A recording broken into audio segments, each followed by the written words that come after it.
palma das tuas mãos, ó Pai, que é uma serva do Senhor, que é uma mulher temente, fiel ao Senhor, ao seu altar. Tu possa usar a tua filha com muita graça, entendimento, sabedoria e com a sua revelação da sua palavra, Senhor. Dê a ela, Senhor, ainda mais autoridade. Essa palavra possa sair como flecha na mão do arqueiro em nossos corações, Senhor. Queremos ser impactados pela tua palavra. Pois a sua presença está aqui, Senhor. E ela é diferencial sobre todas as coisas. Usa a tua filha. Tu sabes como ela tem te pedido isso, Senhor. Que ela falou para o Senhor: Senhor, eu sou dependente do Senhor, sem ti não sou nada. E, Senhor, mais uma vez, mostre para a tua filha, Senhor, que o Senhor é com a vida dela, Senhor. E certamente o Senhor vai usar a tua filha para a glória e louvor do seu santo nome. Pois a tua presença está aqui nesta noite. Oh glória, para a glória do seu santo nome. Vira você impactada, transformada, restaurada pela sua palavra. Em nome de Jesus. Amém. A paz do Senhor, amém? Olha, irmãos, o evangelista Chaguin falou que vocês estão ansiosos. Mas acredita que é verdade, eu estou mais. Mas como eu tenho a certeza de que de mim não poderia sair nada, eu tenho essa certeza no meu coração. Eu sei que Deus vai falar no coração de vocês, amém? Queria compartilhar uma palavra que Deus ardeu no meu coração. Desde o dia que o pastor Júnior me deu essa oportunidade, queria honrar a vida do meu pastor, que em todos os momentos acredita em mim, mesmo eu não acreditando. Ele sempre me apoiou e acreditou em mim. E é por honra a ele, né, que eu sempre falei para Deus que eu nunca falaria não para o meu pastor.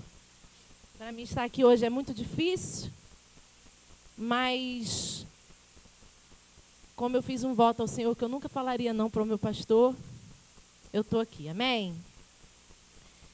É em Gênesis 2, versículo 2.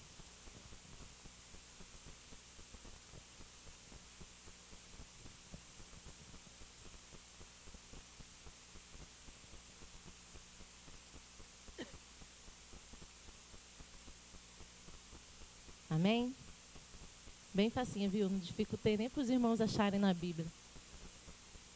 No 7º dia, Deus já havia concluído a obra que realizara, e nesse dia descansou. Em outras versões fala assim: e havendo Deus terminado no 7º dia a sua obra, fala com o irmão do seu lado, a sua obra que fizera, descansou nesse dia de toda a sua obra, repete comigo, sua obra que tinha feito. O tema, Deus é engraçado, porque quando eu estava pedindo uma palavra a Ele me deu um versículo. Deus é assim, né? Mas Ele não me dá um versículo assim, eu abro a Bíblia e Ele me mostra. Não, não é fácil assim não.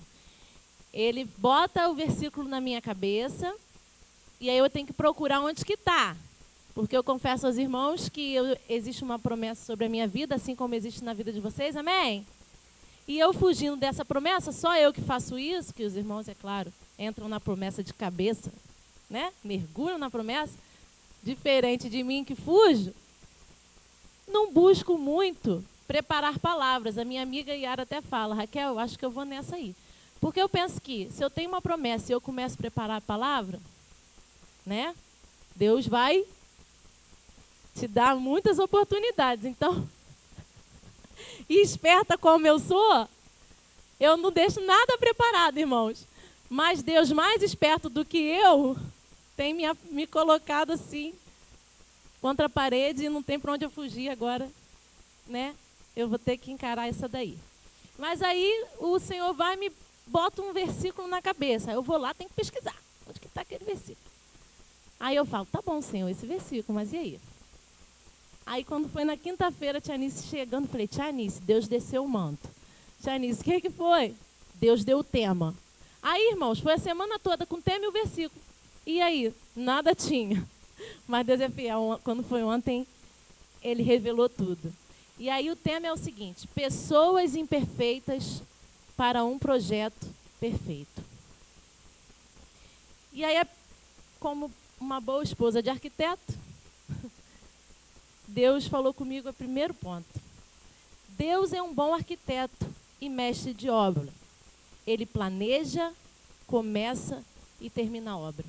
Lá em Gênesis 2:2 fala assim: no 7º dia, Deus já havia concluído a obra. Então ele é um bom arquiteto. Ele planejou lá no Éden formar a família. Ele formou o homem, formou a mulher e, como um lindo encaixe, gera filhos. Porque quando a gente pensa no corpo humano, é perfeito, irmãos. Deus fez perfeito, é um encaixe para que se gere filhos. O projeto é perfeito. E aí, quando eu penso em completou a obra e eu penso Deus como um arquiteto, eu penso em criatividade. Porque o arquiteto, ele tem que ser uma pessoa criativa. No mínimo, a pessoa que entra para uma faculdade de arquitetura, ou ele tem que saber desenhar, ou ele tem que ser bom em criatividade. E aí, quando eu vejo que Deus completa a obra e eu penso nele como um arquiteto, eu penso em criatividade. E aí eu penso em projetos diferentes, porque o arquiteto pode até querer repetir o projeto, mas o lugar que ele vai encontrar é diferente, o terreno que ele vai encontrar é diferente e o cliente é diferente. Então, mesmo que ele tente facilitar repetindo o projeto, ele nunca vai conseguir. Ele precisa se enquadrar naquilo que ele tem. E aí, eu penso que também dessa maneira, como um bom arquiteto, Deus fez famílias diferentes. Tem famílias diferentes aqui? Porque existem pessoas diferentes. Mesmo no Japão, que todo mundo é igualzinho, as pessoas são diferentes. Então, existem famílias diferentes. Existe aquela família que é escandalosa, e aí vocês podem se enquadrando em uma dessas. A organizada, tem aquela que é tradicional, tem aquela que é confusa, tem aquela que é tumultuada, tem aquela que é silenciosa, que você tem medo até de espirrar quando você vai na casa. Né? Tem aquela que é sardinha, na lata de sardinha, aquela bem unida, não mexe não, irmãos. Que aquela família ali é unida. E aí, falando de família diferente, eu vou falar um pouco da minha. Que, assim, eu acredito que se a sua é silenciosa, a sua é tradicional, a sua é tumultuada, a minha tem um misto. A minha eu vou falar que é uma família mista. A minha família, irmãos, é um cara engraçado, assim. Vou falar na família num contexto geral. Família parte do meu pai, parte da minha mãe, do meu esposo, porque quando eu casei com a família também. E aí, na minha casa, eu tenho macumbeiro na minha família. Se assusta não, tá, irmãos? Eu tenho de tudo na minha família. Eu tenho macumbeiro, eu tenho maçom, eu tenho tios que já tentaram matar um ao outro, eu tenho espíritas, eu tenho católicos, eu tenho aqueles que são católicos, mas na verdade não são nada, não sabem nem o que é a igreja católica. Eu tenho aqueles que são ateus, eu tenho aqueles que são crentes macumbeiros. É verdade, tá, gente? Na minha família tem dessa também. Eu tenho um pai que, nessa minha família doida, mista, eu tenho um pai que a gente está falando a mesma coisa e ele discute. Eu estou concordando com ele e ele discute. Eu tenho certeza que aqui não tem essas pessoas, mas na minha casa tem. Eu tenho um irmão que, quando eu cheguei chorando, falando assim, Davi, eu fui diagnosticada com TAG. TAG é transtorno de ansiedade generalizado. Vou precisar começar a terapia. Ele riu e falou, caramba, funcionária da autopista? Né, por causa do TAG. Então, assim, é meio complicado. Eu tenho uma mãe que eu fico presa dentro do elevador, começo a entrar em pânico e ela fala para mim assim, não estamos nervosos. Então, irmãos, assim, eu tenho um tanto de família engraçada. E eu tenho também, irmãos, na minha família, não vou falar quem é, né, para não expor, que é o crente macumbeiro. Na verdade, na minha família tem muitas pessoas assim.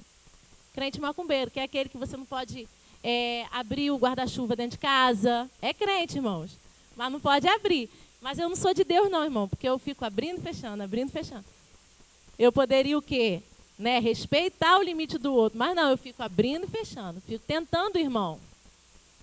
E aí, esse é um pouco da minha família. O arquiteto, ele monta projetos diferentes, pois os clientes são diferentes. Conosco não é diferente. Deus planejou a família certa. Eu tenho certeza, irmão, que com toda essa doideira que tem na minha família, ela foi projetada para mim. Ela é a mais certa. Não olha, irmão, a família do vizinho e acha que é perfeita. E acha que é a melhor família. Não pense isso. Deus fez projetos diferentes, porque as pessoas são diferentes. E aí, mesmo que... quando eu vejo isso, eu percebo que o projeto é perfeito. Nós que somos imperfeitos. E quando cada família vai passando no dia a dia suas dificuldades, porque nós passamos por dificuldades, toda família passa por dificuldade. E nesses momentos que a gente vai se desgastando nessas dificuldades, a gente começa a ver que a obra está inacabada. É igual você olhar uma casa, o projeto é lindo. Ainda mais se meu esposo fizer o 3D, fica coisa linda. Aí você olha lá. Só que aí, na verdade, quando você vai começar a construir, demora para chegar do jeito que está naquele papel. E aí você fica com as dificuldades, a falta de dinheiro, falta o pedreiro, que é uma bênção, amém? Pedreiro é uma bênção. Ele vai, falta pra caramba, e você não vê o negócio acontecer, você percebe que sua obra está inacabada. Você percebe que sua obra está inacabada. De repente, você, nessa noite, acha que esse projeto que é perfeito, que é a sua família, está com a obra inacabada porque você ainda não tem filho. Porque você ainda não tem esposo ou namorado para gerar uma família no futuro. Porque você está com o seu casamento indo por água abaixo. Porque, de repente, algum familiar seu ou seu filho está desviado, está nas drogas. Ou porque você olha para o lado, vê todo mundo se amando, a família do outro se amando, declarando gestos de amor, e na sua casa, seu filho, seu esposo, não demonstra gestos de amor por você. Eu não sei aonde a sua casa está inacabada, mas eu sei que o projeto é perfeito e que Deus é fiel para cumprir a obra dele. Lá em Gênesis fala que ele começou, mas ele terminou. Então, irmão, não desista da sua família. Não desista em meio às dificuldades, mesmo que pareça estar inacabado. Não desista da sua família. Porque lá em Filipenses 1,16 fala assim: estou plenamente certo de que aquele que começou a boa obra em vós há de completá-la até o dia de Cristo Jesus. Então, irmão, não permita que o diabo venha mentir para você, dizendo que essa obra não vai acabar, que essa obra não vai se tornar perfeita, não vai se tornar do jeito que Deus sonhou para a sua vida. Não permita, irmãos, porque Ele é fiel para terminar e cumprir a boa obra na tua vida e na vida da tua família. Não desista, irmãos.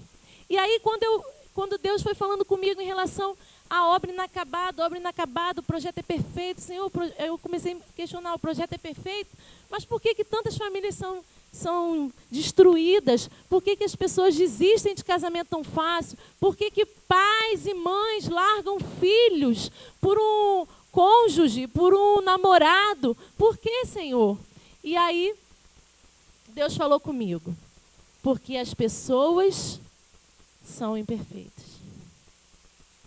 Aí o segundo ponto: Deus escolheu pessoas imperfeitas para fazer parte desse projeto. Mesmo nós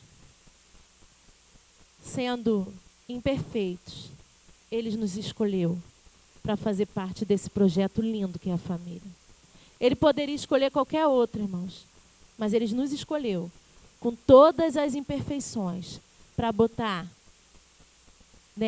a sua obra para ser completa. E aí, quando eu penso em imperfeição das nossas famílias, eu percebo que quando a gente vai falar de defeitos das nossas famílias, a gente quer esconder, né? Uns por vergonha, outros, de repente, porque são indiferentes mesmo, porque tem daqueles, né? Minha família sou eu, minha esposa e meu filho. Problema o restante. Não é assim não, irmãos. Cadê o amor? Cadê o amor? Ele é seu sangue. E aí, uns porque são indiferentes, outros porque têm vergonha e outros porque querem defender. Pode ser, de repente, um filho que está desviado e aí a mãe não quer falar. Por quê? Para defender. Ou, um tio que que é um alcoólatra, não vou chamar para o aniversário. Não vou convidar para o Natal. Às vezes, a maioria das famílias mantém em sigilo seus segredos. É um tio vigarista? É uma prima prostituta? É um filho viciado? Ninguém quer falar sobre isso, quer? Todo mundo só quer falar daquele. Irmãos, minha prima missionária, uma bênção. Foi pregar lá na igreja do pastor Silas. Mas não fala do tio que está em tratamento por droga.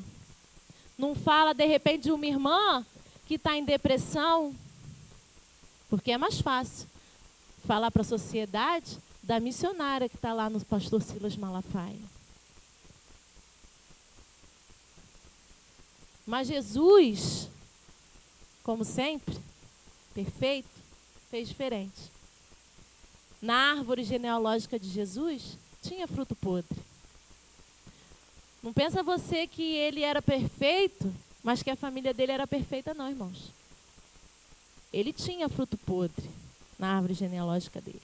E ele, como Deus, porque eu creio que a Bíblia foi inspiração divina, amém? Como Deus, ele poderia não estampar a genealogia dele. Ele podia, irmãos, ele botava o que ele quisesse na Bíblia para a gente saber. Inclusive, tem coisas que a gente não sabe, nem vai saber, porque não é para a gente saber. Tem segredos que são divinos. Mas ele não, ele estampou lá. Lá em Mateus 1, a genealogia de Jesus. E aí vocês podem depois ler. Tem Raabe, que era uma prostituta, na verdade uma dona de bordel. Ela era chefe, ela que comandava o negócio. Não era qualquer umazinha não, irmãos. Ela era top. Raabe, tá lá. Genealogia de Jesus. Tem Jacó, 171. Você acha que só seu tio que é 171? Não é não, irmão, só seu primo. Que vende 50 celulares, pega um monte de celular e vende, pega barato, vende caro. Não é não, irmãos. Jesus também tinha Jacó lá, 171. E Davi, que todo mundo só fala que é segundo o coração de Deus. Coisa linda, Davi, né? Está lá na genealogia de Jesus. E em várias partes da Bíblia fala Jesus, filho de Davi. Não bastava estar na genealogia, irmãos. Tinha que estar em várias partes da Bíblia repetindo. Tinha que estampar mesmo. Porque Davi era segundo o coração de Deus. Mas Davi estava no lugar errado, na janela, olhando, desejando a mulher do próximo. Já bastava por aí, né, irmãos? Mas não, Davi queria mais. Ele planejou matar o marido, matou, e ainda ficou com a mulher. Está lá na genealogia de Jesus. Só que Jesus decidiu não retirar ninguém, não deixar para trás ninguém. E por que nós temos que deixar os nossos para trás? Vamos pensar. Mais precisa aquele que está perdido do que aquele que já está salvo, irmãos. Já está salvo, amém. Vai visitar, vai comer um bolo na casa. Mas mais precisa aquele que está perdido. E aí eu aprendo que ao invés de escondermos os nossos familiares, imperfeitos, ao invés de termos vergonha e evitarmos, nós devemos amar como Jesus amou, não importando as imperfeições. E mais do que isso, nos sacrificarmos. Porque quando eu penso em Jesus, eu me refiro a sacrifício. Eu não tenho como pensar em Jesus e lembrar de outra coisa. Quando eu penso em Jesus, eu sinceramente, eu já penso logo em cruz, sacrifício. Eu não penso nele nascendo. Eu só penso nele nascendo ou na hora que alguém cita ou no Natal. Que é que todo mundo fala do nascimento de Jesus. Do resto, falou de Jesus, a gente lembra de cruz. Porque foi para isso que ele fez. Foi para isso que ele veio. Não é à toa. Ai, cruz credo, só pensa em Jesus na cruz. Não é, irmãos. É porque o propósito é perfeito. Não é porque eu não estou querendo pensar o lado bom de Jesus, não. Mas é porque Deus já faz isso, porque nós temos a essência pecadora. Então, lembrou de Jesus, tem que lembrar de sacrifício. Que se eu lembrasse do nascimento, duvido que muita gente já tivesse dentro dessa igreja hoje. Então, quando eu penso de Jesus, eu penso em sacrifício. E aí, assim como Jesus, ele nos ensina que devemos nos sacrificar por aqueles que estão com mais dificuldades nas nossas famílias. Sacrificar como? Orando. Crendo que aquela pessoa pode ser transformada. Porque não existe ninguém nesse mundo que Deus não queira tocar.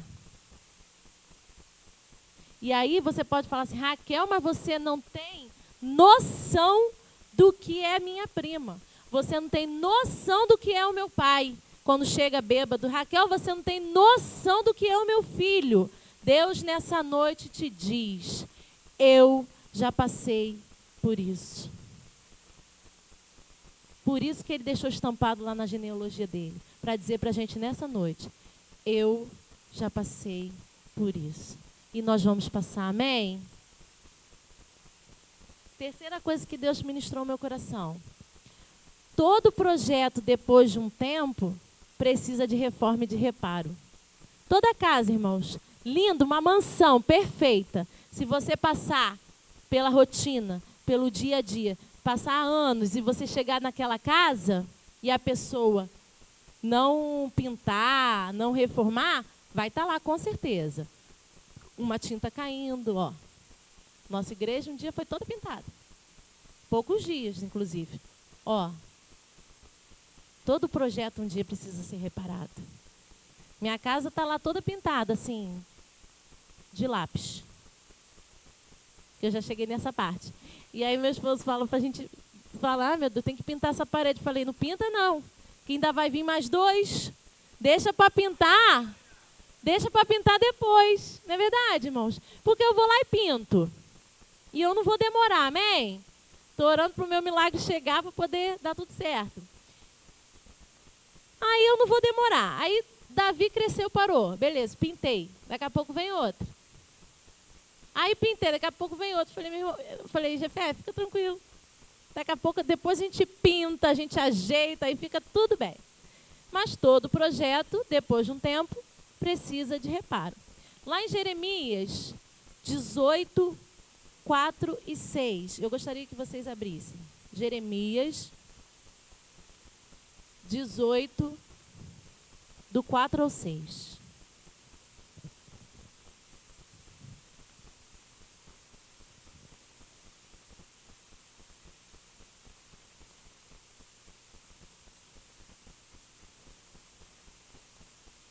Minha cunhada, irmãos, olha que coisa linda. Veio tocar para mim. Ela é minha cunhada, gente. Minha concunhada, na verdade. É uma irmã. Jeremias 18, do 4 ao 6, fala assim. Como vaso que o oleiro fazia de barro, se estragou na mão, tornou a fazer dele outro vaso, segundo bem lhe pareceu. Então veio a mim a palavra do Senhor. Não poderei eu fazer de vós como fez este oleiro, ó casa de Israel? Diz o Senhor, eis que como barro na mão do olheiro, assim sois vós na minha mão, ó casa de Israel. Aqui está falando de um vaso, irmãos, que o oleiro preparou mas que ele quebrou. Esse vaso, ele precisa de reparo. E aí, quando eu vejo o vaso, quando pronto, é perfeito.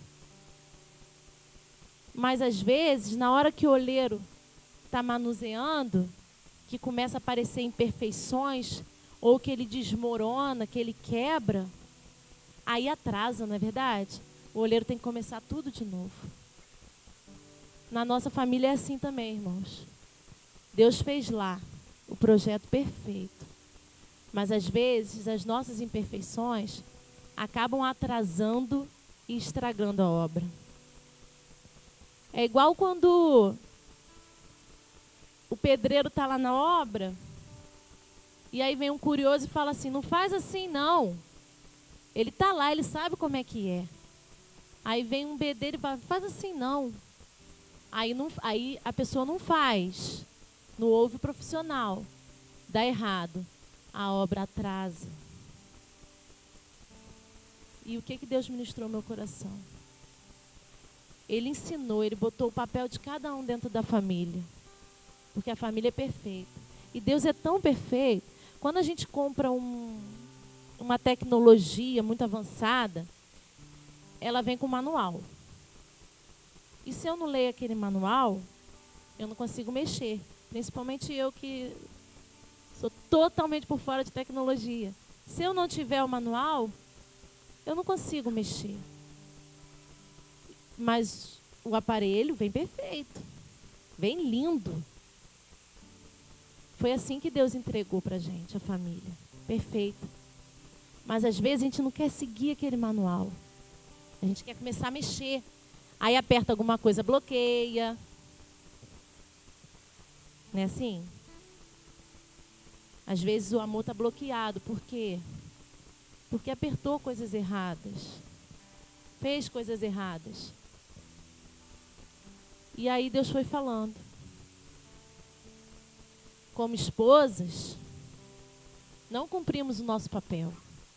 Não precisa abrir, irmão. Não precisa abrir, não. Vou ler para vocês. Lá em Gênesis 2:18 diz assim: Disse mais o Senhor Deus, não é bom que o homem esteja só. Far-lhe-ei uma auxiliadora, que lhe seja idônea. Algumas versões falam ajudadora. Será que nós, como esposos, temos sido ajudadoras? Nós nascemos para sermos submissas, para darmos conforto aos nossos maridos, companheirismo, encorajamento. Irmãos, eu preciso muito ser moldada por Deus como esposa. Mas eu estou nesse altar e Deus sabe o quanto eu busco melhorar, o quanto eu busco olhar referências.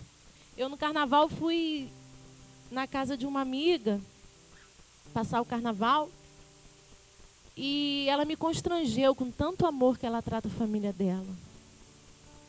Eu saí de lá, irmãos, não com o coração achando que a minha família era menor do que aquilo ali. Eu saí com o coração de mudança. Eu preciso ser melhor para minha família. E toda oportunidade que eu tenho de aprender com os mais velhos. Toda vez que eu tenho uma oportunidade de aprender,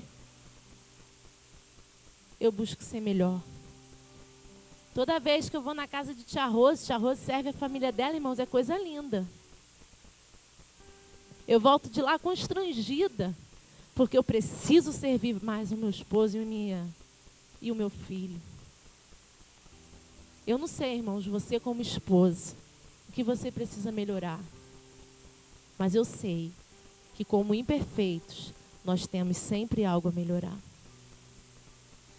E aí, quando esse ano meu esposo perdeu o emprego, eu falei, Senhor, me ajuda. Porque eu preciso ser mulher sábia. Eu preciso, Senhor. Tu sabes as minhas limitações. Mas eu preciso mostrar segurança para o meu esposo. Eu preciso falar para ele, eu estou aqui. independente do tempo bom e do tempo ruim. E aí, de acordo com as dificuldades, a gente começou, alguns momentos, discutir de forma que a gente nunca tinha discutido. E eu me lembrei, naquele momento, que minha mãe sempre falava: a tendência do homem é generalizar o problema. Isso é um ensinamento que eu pego da minha mãe e levo para dentro do meu casamento. Porque se eu tenho um problema financeiro, eu não preciso ter um problema no casamento, eu não preciso ter um problema com meu filho. E ali a gente começou a orar e a gente viu que mais as dificuldades nos unem do que nos separam. E hoje eu agradeço a Deus, irmãos, por toda a dificuldade que a minha família tem passado, porque ela nunca esteve tão unida. É com muita alegria e com graça que eu dou ao Senhor nessa noite, porque toda a minha família se uniu, porque um obstáculo se levantou. E aí juntos nós vamos passar por essa. Mas eu precisei encorajá-lo, eu precisei ajudá-lo e falar: eu estou contigo. Mas não é eu estou contigo, esposas, só de boca não. Primeira coisa que eu falei para ele, eu fazia drenagem, eu tinha uma pessoa que me ajudava em casa. Eu tinha alguns benefícios por ele estar trabalhando. E a primeira coisa que eu falei para ele: corta a drenagem, vamos parar a unha, vamos parar a academia, porque nós vamos vencer essa juntos. Será, esposa, que você tem pensado no bem-estar da sua família? Ou você só tem olhado para suas vaidades? Não, irmão, que vaidade seja ruim, não. Mas eu tenho certeza que as coisas vão melhorar. E eu tenho certeza que ele vai ser o primeiro a falar: não, irmão, vai lá e faz. Porque é assim, irmãos, que a família cresce. E aí, o projeto também, o projeto é perfeito, mas a obra às vezes atrasa, porque os esposos não estão cumprindo seu papel. Lá em Gênesis 2,15 fala assim: tomou, pois, o Senhor Deus ao homem e o colocou no jardim do Éden para cultivar e guardar. Cultivar me lembra provisão. O homem foi feito para prover. E guardar, proteção. E lá em Efésios 5:25 fala assim: maridos, amai vossa mulher, como também Cristo amou a igreja e a si mesmo se entregou por ela. Vocês, esposos, nasceram para amar, proteger e prover. Não pense você: Raquel, seu esposo está desempregado, mas ele é o provedor da minha casa. Da mesma maneira, ele é o provedor da minha casa.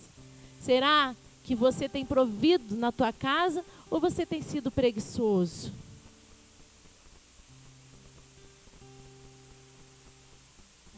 A Bíblia diz: amai as vossas esposas como Cristo amou a igreja. Será que você tem amado? Será que sua esposa trabalha o dia inteiro, chega do trabalho, cuida do filho e faz a comida num sacrifício, achando que fez o melhor, e ela só ouve crítica?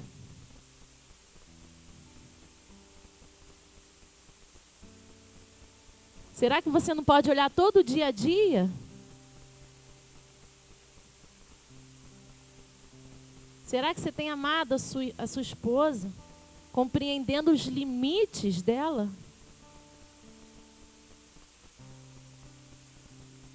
Porque o meu esposo, ele sabe o meu limite. Ele sabe até onde eu posso ir. Porque ele é o cabeça. se ele é o cabeça, olha, irmãos, o cérebro, ele tem um mecanismo tão interessante que se faltar oxigênio, você desmaia. Não é porque faltou oxigênio. É porque no que você desmaia, o corpo fica deitado, o oxigênio vai circular mais fácil.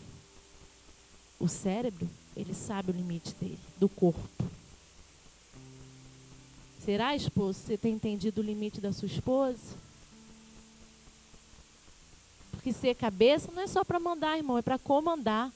E eu entendo que isso é algo muito difícil. Eu me lembro que quando noiva, chorando com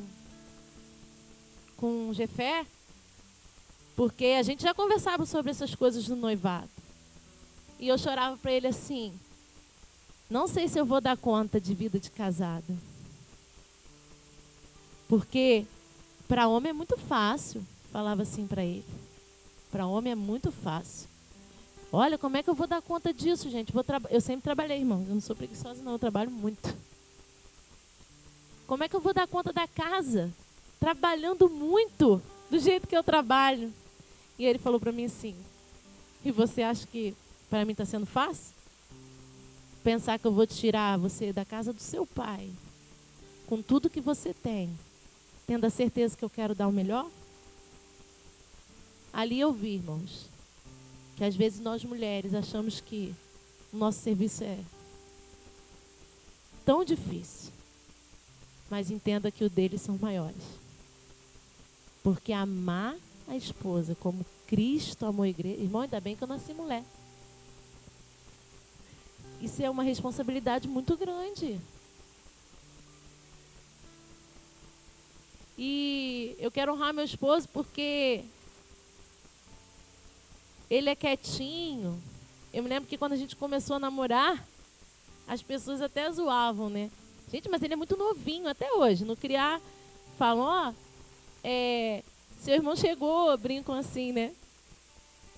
Mas ele pode até parecer novinho, pequeno, né? Mas ele tem uma maturidade tão grande, irmãos, que isso que me encantou no namoro. Vocês, adolescentes, percebe bem o seu namorado. Percebe se ele te larga na rua para você voltar sozinha. Porque no casamento ele foi feito para te proteger. Isso não demonstra proteção. Isso demonstra desamparo. Aí chega no casamento, a esposa se sente desamparada, mas sempre foi. Sempre foi. Irmãos, eu estou dando experiência aqui, mas meu marido não é perfeito também não, tá? Pense você que ele é quietinho, calminho, não é não, calma sou eu, minha esposa está ali, minha sogra está ali e pode confirmar, calma sou eu, tá, irmãos? Eu só sou agitada, nervoso é meu marido. Pense você que eu que comando o negócio porque eu falo mais porque o negócio lá é brabo, né? Lá em casa, meu cunhado e meu esposo, eles aprenderam direitinho. Porque lá, se a gente andar torto, eu e a Amanda, eles já falam logo que vão dar um soco na nossa cara. É assim, irmão. Por isso que eu tô sempre roxa. Mas é assim, quem convive com a gente, eu falo assim, a gente brinca, né? Ah, eu vou, vamos não sei aonde. Eu falo para ele, não vou não. Olha, mulher, eu te dou um soco na cara. Então eu apanho todo dia, mas ele é bravo. Isso é de família. Ó, viu? Deus falando. E aí, como pais, falhamos ao educar nossos filhos. Lá em Provérbios 22:6 fala assim: ensina a criança no caminho que deve andar, e ainda quando for velho, não se desviará dele. Será que nós estamos criando os nossos filhos segundo o propósito de Deus? Será que estamos falando não no momento que devemos falar? Porque a mãe acha às vezes que ela é boa porque ela só fala sim. A mãe acha que por trabalhar o dia todo, fica com peninha, não quer dizer não para o seu filho. As crianças precisam e como professora eu falo com autoridade, e gostam de ser regradas. Quando você impõe uma regra para o seu filho, você está dizendo para ele que se preocupa. Todo adulto que não teve regra fala assim, meu pai nem ligava. Eu chegava de noite, ele não via nem a hora. Aí quando ele ouve um adulto falando assim, meu pai, 9h30, 10 horas estava lá me esperando. A pessoa que o pai não estava pensa assim, caraca, ele não estava nem aí para mim. Pense você que você está fazendo certo assim. E educa enquanto ainda dá tempo. Porque a idade de se educar é até 7 anos, tá, irmãos? Depois que cresce, é só no joelho e entregar para Deus fazer a obra. Porque até 7 anos que é formado o caráter. E aí mesmo na adolescência, todo mundo passa por aquele conflito, né? Que é um turbilhão. Porque vai passar, irmãos. Até os crentes, porque é uma questão hormonal. Mas aí, ele vai ter a base dele. E vai chegar uma hora, ele vai saber exatamente o que ele tem que fazer. Por isso que a palavra diz, ensina a criança. Se não fosse isso, botava adolescente, adulto. Ensina a criança o caminho que deve andar. E quando ele estiver mais velho, ele não vai se desviar. E como filhos, não assumimos o nosso papel de honrar nossos pais. Eu não sei, você filho, o que você tem feito para honrar seus pais. Eu não sei qual dificuldade que a sua família tem passado. Mas você tem, como filho, entendido esse momento? Porque às vezes adolescente tem a tendência a olhar só para o umbigo, né? Às vezes o pai está lá com dívida. Às vezes o pai está lá precisando de um apoio. E aí você fala assim, pai, eu quero um iPhone 6. Não faz isso não, irmãos. Porque para o pai não poder pagar e ouvir de um filho pedir, eu acho que você, para honrar seu pai, você não tinha nem que pedir. Se você sabe a situação da sua família. Chega junto. Porque eu, como adolescente, na minha época de conflitos, tinha também meus questionamentos. Já quis botar piercing, já quis fazer umas doideiras. Coitado dos meus líderes de jovens. Eu e meu irmão. Mas minha mãe falava assim, olha, esse ano eu não tenho dinheiro para dar presente de Natal. E a gente falava para ela assim, não tem problema não, mãe. Será que vocês têm honrado seus pais, adolescentes? Meu irmão, com minha mãe cheio de dívida, foi trabalhar lavando carro para comprar calça jeans para ela, porque ela não tinha dinheiro para comprar calça, irmão. Não era para ir para a igreja, não. Era para trabalhar. Será, adolescentes, que vocês têm entendido o momento da sua família? Porque a palavra de Deus fala assim,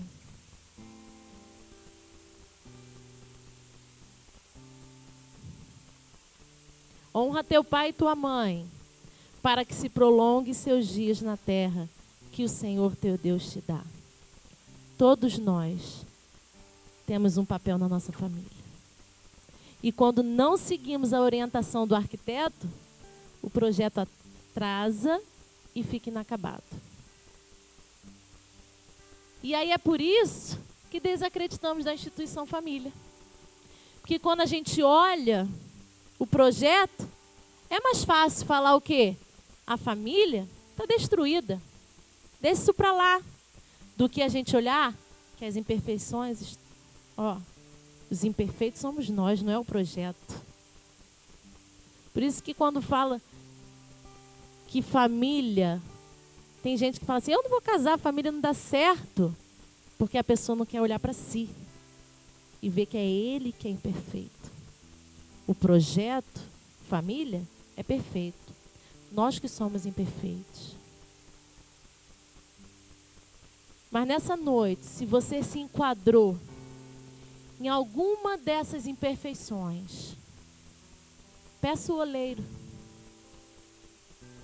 para te moldar, te restaurar. Não se sinta menor porque você não tem cumprido o seu papel. Porque toda família tem suas imperfeições. Mas se coloque disponível nas mãos do oleiro para ele te moldar. Porque foi ele que te criou. Ele te conhece. Então ele vai fazer o projeto terminar.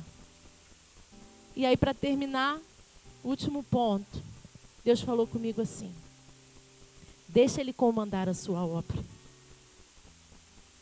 Porque quando contratamos um mestre de obra, temos o projeto na mão e contratamos um mestre de obra, é porque não entendemos do assunto. Quando a gente está sentindo uma dor, que a gente vai no médico, é porque a gente não entende do assunto. E por que com nossas famílias, que é um projeto que foi Deus que criou, nós não queremos confiar a Ele? A minha casa, eu dou na mão do arquiteto. Meu armário, eu dou na mão do marceneiro. Minha saúde, eu entrego na mão do médico. Mas a minha família, eu quero fazer com minhas ideologias. Eu quero construir em cima dos meus conceitos, dos meus ideais. Por que é tão difícil? É mais fácil entregar na mão de um profissional do que daquele que criou todos os profissionais?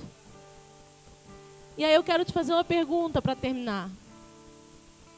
Qual é o projeto? Eu quero que vocês respondam. Qual é o projeto? A família. Qual é o projeto? Família. Quem é imperfeito? Somos nós. Mas tem um que é perfeito. E o nome dele é Jesus. O projeto é perfeito. Nós somos imperfeitos. Mas existe um que veio por nós para que tudo aquilo que fosse imperfeito se tornasse perfeito. E aí, para terminar, eu quero ler um versículo com vocês. Eu quero que vocês guardem esse versículo no coração de vocês, porque ele ardeu no meu. 1 Coríntios 13:10. Quando, porém, vier o que é perfeito, o que é imperfeito desaparecerá. Chama ele para a tua casa, irmão. Chama ele para a tua família. Porque o dia que ele entrar na tua casa, na tua família, tudo aquilo que é imperfeito, ele vai tornar perfeito. Amém? Vamos ficar em pé.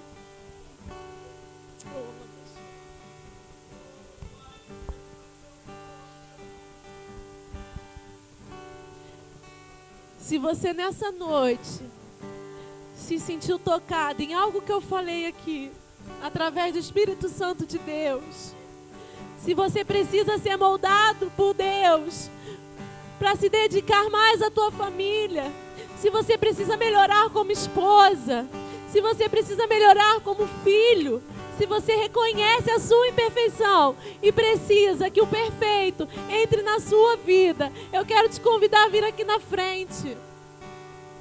Mas venha com o coração quebrantado, pedindo: Senhor, me molda segundo a tua vontade.